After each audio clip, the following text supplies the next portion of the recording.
Guys আমি এখন আছি পৃথিবীর সবথেকে নিচু জায়গায়, ও না সরি উঁচু জায়গায়। ভাই আমার স্টাইল খুঁজে পাইতেছিল না কোন স্টাইলে ছবি তুলবে। তারপর ভাই আমাকে কয়েকটা পিক উঠাই দিল, আমিও ভাইকে কয়েকটা পিক উঠাই দিলাম। তো বহুদিন পর ভাইয়ের সাথে একসাথে হইছি, ভাইয়ের সাথে ঘোরাঘুরি করতে অনেক ভালোই লাগতেছিল। ভাই আমার বহুদিন পর ঢাকা থেকে গ্রামের বাড়িতে বেড়াইতে আসছে, তাই ভাবলাম বাইকে নিয়ে একটা ট্যুর দেওয়া যাক। তো যেই বাবা সেই কাজ, আমরা বেরিয়ে পড়লাম। তো ফাইনালি চলে আসছি আমাদের কাঙ্ক্ষিত জায়গা সালমা পার্কে। ভাই টিকিট কাটতেছিল, দুজনের টিকিট নিচ্ছে 50 টাকা করে, 100 টাকা। বাইরে ভাই টিকিট কেটে ভিতরে ঢোকার পর যা দেখলাম চারিদিকে শুধু গাছপালা, এর থেকে আমাদের বাড়ির পাশের জঙ্গলগুলো অনেক ভালো আছে। যাক ব্যাপার না, সালমা পার্কে দুইটা সেক্টর আছে, দুটোটাই আপনাদেরকে ঘুরে দেখাবো। আপনারা ভিডিওটি কন্টিনিউ করুন। যদিও মনে হচ্ছিল আমরা দুই ভাই ছাড়া এই পার্কে আর কেউ নাই, এই হলো এই পার্কের অবস্থা। তো এক সাইডে জলপাড়ার সামনে, ও সরি জলপরির সামনে বাইরে কয়েকটা পিক উড়াই দিতেছিলাম। ভাই আমার পুষ খুঁজে পাইতেছিল না কোন পুষে ছবি উঠাবে।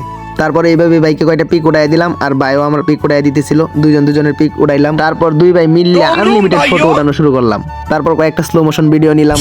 তারপর পিক টিক উড়ানোর পর দুই ভাই চিন্তা করতেছি পুরো পার্কটা তো ঘুরে দেখার দরকার। তারপর কোনায় কানায় দেখা ঘুরা গাইরা সবকিছু দেখতেছিলাম। যদিও দেখার মতো তেমন কিছু নাই গাছপালা ছাড়া। ও আছে একটা জিনিস, জলপাটাটা, ও না সরি জলপরিটা আছে। তো আপনারা কিন্তু বুঝলা যায় না, এখনো একটা সেক্টর দেখার বাকি আছে, ওইটা আপনাদেরকে ঘুরে দেখাবো।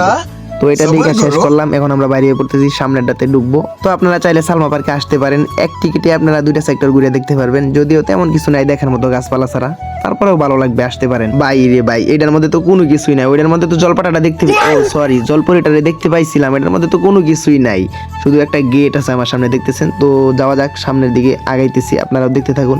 আমরা পাহাড়ের চূড়ায় উঠতেছি একদম উপরে, আহা শুধু গাছপালা চারিদিকে, আর কোনো কিছুই নাই, গাছ আর গাছ, আর কোনো কিছু নাই। দেখেন ভাই, এইটা কোনো কথা কই আসছি, এর থেকে জঙ্গলে গেলেও ভালো ছিল। ওইনে গেলে টাকা লাগলো না, আর এনে তো টাকা লাগছে, টিকিট কেটে জঙ্গলে ঢুকছি টাকা দিয়া। তো কি আর করা যাবে, টাকা দিয়া টিকিট কেটে জঙ্গলে ঢুকছি, আপনাদেরকে জঙ্গলটাই ঘুরাই দেখাই। ওহো আমি তো ভুলেই গেছিলাম যে এটা পার্ক, আমি পার্কে ঢুকছি। আচ্ছা যাই হোক, চলেন আপনাদেরকে পার্কটাই ঘুরাই দেখাই। তো আপনারা যদি আমার মতো পার্কটা ঘুরে দেখতে চান, তাহলে আমার সাথে হাঁটা শুরু করে দেন।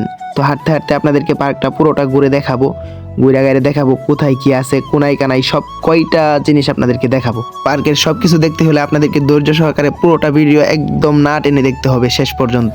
আপনাদের উদ্দেশ্যে একটা কথা বলি, কথাটা হইলো কিছু মানুষ আছে ঘোরাফেরা পছন্দ করে না। আসলে কি জানেন, ঘোরাফেরা করলে শরীর মন দুইটাই ভালো থাকে। তাই সময় পাইলে ঘুরতে বের হবেন, দেখবেন একটা সময় আপনার অনেক টাকা হবে, অনেক কিছু হবে, কিন্তু ঘোরার যে বয়সটা ওইটাই থাকবে না। তাই সময় থাকতে ঘুরতে বের হবেন। যদিও আমারও ঘোরাফেরা খুব বেশি একটা পছন্দ না, তারপরেও ভাই আসছে ঢাকা থেকে, অনেক দিন পর ভাই আসছে, ভাই বলতেছে চল ঘুরে আসি, তারপর আর কি বাইরে পড়লাম। তো এখন আপনাদের প্রশ্ন থাকতে পারে যে সে আমার কেমন ভাই, আপন ভাই কিনা। আসলে সে হচ্ছে আমার জেঠাতো ভাই, আর জেঠাতো ভাই হইলেও আপন ভাইয়ের থেকে কোনো অংশে কম না।